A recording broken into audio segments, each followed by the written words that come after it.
Hello, students. Hope you're fine and doing well.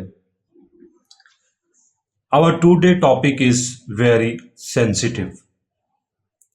It's a very broad topic, and people, I don't think so, like to discuss these kind of things in our society. These norms are hidden norms, are already existed, are socially constructed norms in our society. We are not allowed to discuss these kind of things. Anyhow, the topic is incest taboo. Are any cultural views of sex the same everywhere? क्या sex के बारे में जो हमारा culture है वो हर society में एक जैसा है? This is the question. The answer is yes, because sex is cultural universal. अब सोशियोलॉजी के अंदर जो यूनिवर्सल कल्चरल यूनिवर्सल है, इट मीन्स ऐसा एलिमेंट जो ऑलमोस्ट हर सोसाइटी के अंदर एक ही तरह का पाया जाता है. उस एलिमेंट में कोई चेंज नहीं है, चाहे वो एशियन कम्युनिटी है, चाहे वो यूरोपियन कम्युनिटी है, कोई गोरा है, कोई काला है, कोई एशियन है, डजंट मैटर. ये एलिमेंट एग्जिस्ट करता है. When we define the incest taboo, a norm forbidding the sexual relations or marriage between certain relatives, कि एक ऐसा नॉर्म, एक ऐसा लॉ जो कि रोकता है या मना करता है अपने रिलेटिव्स के अंदर, कुछ खास किस्म के रिलेटिव्स के अंदर, कि आपने उन लोगों के साथ ना तो सेक्सुअल रिलेशनशिप रखना है और ना आप उन खास रिलेटिव्स के साथ शादी कर सकते हैं. अब जब हम यूनाइटेड स्टेट की बात करते हैं, यूनाइटेड स्टेट में भी इस तरह के कल्चरल मोरेज हैं जो कि रिस्ट्रिक्शंस देते हैं कि लाइक जिस तरह से बहन और भाई, brothers and sisters are not allowed to have sex or marrying with each other. अब ये जो इंसेस्ट टैबूज हैं ये हमें ऑलमोस्ट हर जगह नजर आते हैं.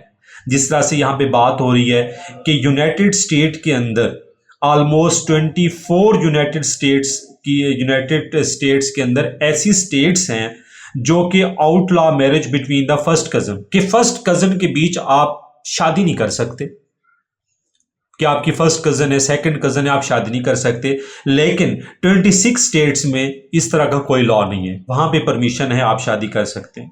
इसके अलावा हम कुछ और एग्जांपल्स लेते हैं. जिस तरह से north America, Navajo apply the incest taboos only to the mother and others. मतलब मदर साइड पे जितने भी रिलेटिव्स हैं आप वहां पे शादी नहीं कर सकते. ये नॉर्थ अमेरिका की एक स्टेट है जिसमें ये एक लॉ है. There are also other societies including the ancient Peru and ancient Egypt. वो क्या करते हैं, वो ब्रदर और सिस्टर की मैरिज को अप्रूव करते हैं. वो कहते हैं नहीं जी, इस तरह का कोई लॉ नहीं है, आप हमारी स्टेट में इस तरह की मैरिजेस कर सकते हैं. अब क्वेश्चन यहां पे ये आता है, why does incest taboo exist everywhere? हर जगह पे ये इंसेस्ट टैबूज क्यों हैं? सबसे पहले तो इसका जो बायोलॉजिकल इसका जो क्वेश्चन है, मेन जो रीजन है, वो ये कहते हैं कि साइंटिफिकली, ऑलमोस्ट साइंटिफिकली ये चीज प्रूव हो चुकी है कि अगर आप क्लोज रिलेटिव्स में शादी करते हैं तो इस चीज के बहुत ज्यादा चांसेस हैं कि जो बच्चा पैदा होगा वो मेंटली और फिजिकली उसमें बहुत ज्यादा प्रॉब्लम्स आएंगी. सबसे पहला क्वेश्चन तो यहां पे ये रेज होता है.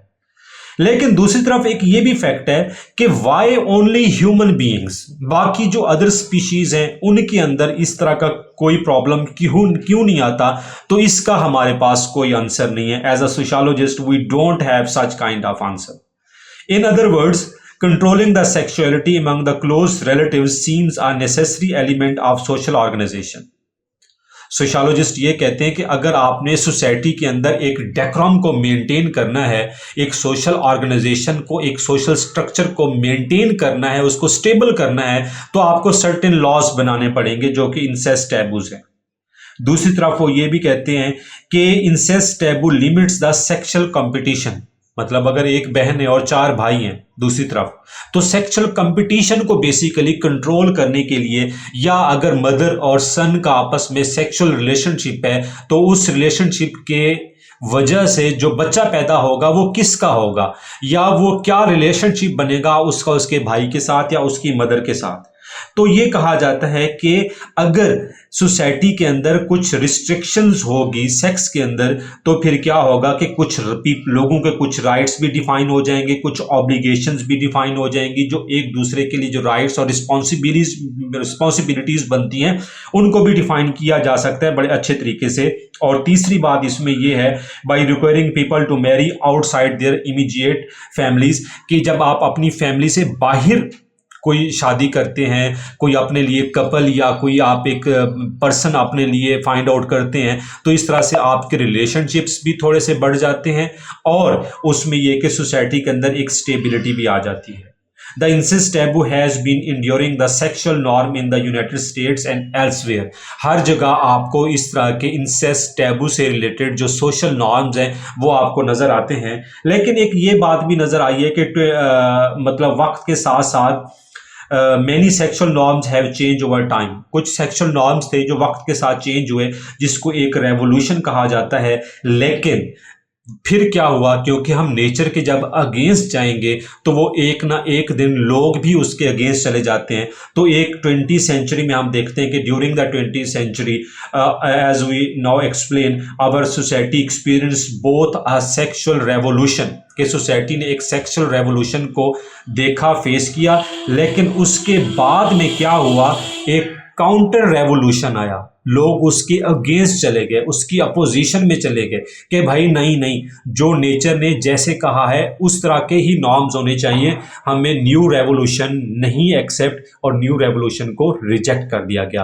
होप सो ये इंसेस्ट टैबू का जो टॉपिक था छोटा सा और सेंसिटिव का जो टॉपिक था, वो आपकी उसकी अंडरस्टैंडिंग बहुत अच्छी हो गई होगी।